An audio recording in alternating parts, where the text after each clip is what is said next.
নমস্কার, আমি অনেক দিন পর আবারও একটি নতুন রেসিপি নিয়ে চলে এসেছি। আমার আজকের রেসিপি নোনা ইলিশ। নোনা ইলিশ হলো লবণ দিয়ে ইলিশের শুটকি। আমি তার সাথে নিয়েছি আলু দিয়ে আমি এটা রান্না করব। সাথে নিয়েছি পেঁয়াজ আর হলো রসুন। তার সাথে নিয়েছি শুকনা মরিচের গুঁড়া, লবণ আর হলুদ গুঁড়া, আর অল্প করে নিয়েছি জিরের গুঁড়া। চলুন তাহলে দেখিয়ে দিই আমি কিভাবে নোনা ইলিশটা রান্না করব। নোনা ইলিশটা আমি এটাতে রান্না করব, পাতিলে রান্না করব। আমি চুলাটা আগেই ধরিয়ে রেখেছিলাম, পাতিলটা বসিয়ে দিলাম। পাতিল বসানোর পর আমি এটাতে তেল দিয়ে দিব।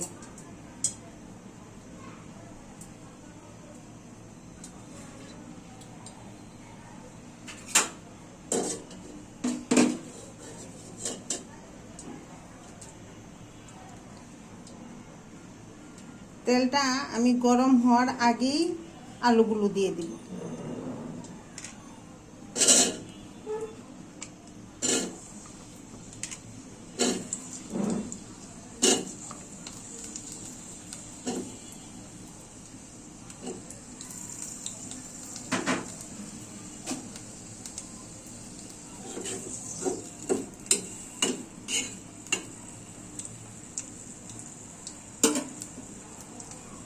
তেল গরম হওয়ার আগে দেওয়ার একটাই কারণ, আমার আলুগুলোকে সিদ্ধ করতে হবে তেলের উপর।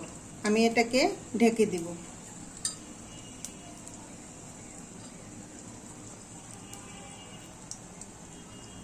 একটা ঢাকনা দিয়ে ঢেকে দিব। চুলার আঁচটা আমি মিডিয়াম করে দিব। দেখেন আলু সিদ্ধ হয়ে গিয়েছে। এবার আমি আলুগুলোকে উঠিয়ে নিব। উঠিয়ে আমি তেলের মধ্যে পেঁয়াজ রসুনটা ভেজে নিব। আমি ছাঁকনি হাতার সাহায্যে আলুগুলো তুলে নিয়েছি। এবার আমি এতগুলো তেল লাগবে না, আমি তেলটা একটু নামিয়ে নিব। আমি এই হাতাটার সাহায্যে তেলটা উঠিয়ে নিয়েছি। এবার আমি পেঁয়াজ আর রসুন কুচিগুলো গরম তেলে ছেড়ে দিব।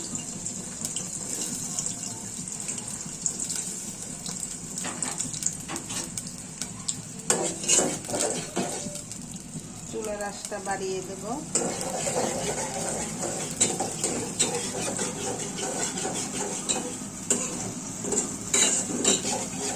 এই পেঁয়াজ রসুনগুলো বেশি লাল করা যাবে না, এটাই একটু হবে, একটু ভাজা ভাজা হবে।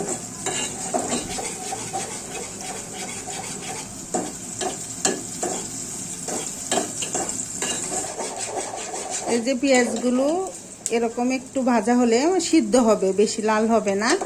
এখন আমি জল দিয়ে দিব এটার মধ্যে। আর জল যদি আগে না দিয়ে আমি মশলাটা দিই তেলের মধ্যে, তাহলে এটা তিতা হয়ে যাবে, ভালো লাগবে না খেতে।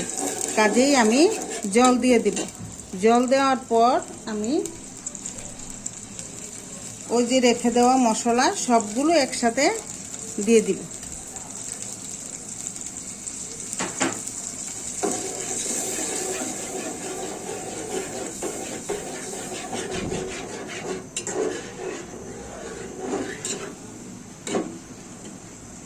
এবার আমি নোনা ইলিশগুলো দিয়ে দিব।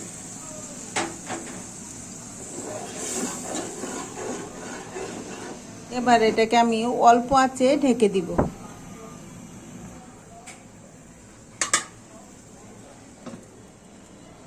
যখন সুন্দর গন্ধ বের হবে তরকারি থেকে, তখনই বুঝবেন তরকারিটা হয়ে গেছে। আর ঢাকনা খুলে দেখবেন ঠিক এরকম কালার হয়েছে, তেলটা উঠে এসেছে। দেখুন কত সুন্দর হয়েছে। এভাবে অবশ্যই রান্না করে খাবেন। আর আমি এখন সেই সিদ্ধ করা আলুর টুকরোগুলো এটাতে দিয়ে দিব।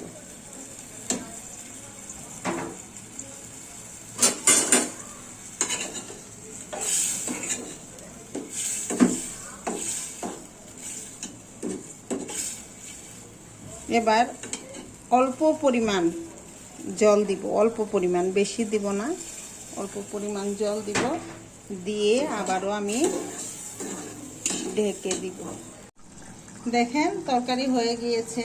আপনারা অবশ্যই এভাবে তৈরি করে খাবেন। আর আমার ভিডিওটি ভালো লাগলে আর রান্নাটা যদি মজা হয় অবশ্যই লাইক কমেন্ট করবেন, বন্ধুদের মাঝে শেয়ার করবেন, আর আমার পাশে থাকার জন্য আমার চ্যানেলটিকে অবশ্যই সাবস্ক্রাইব করে দিবেন। ধন্যবাদ।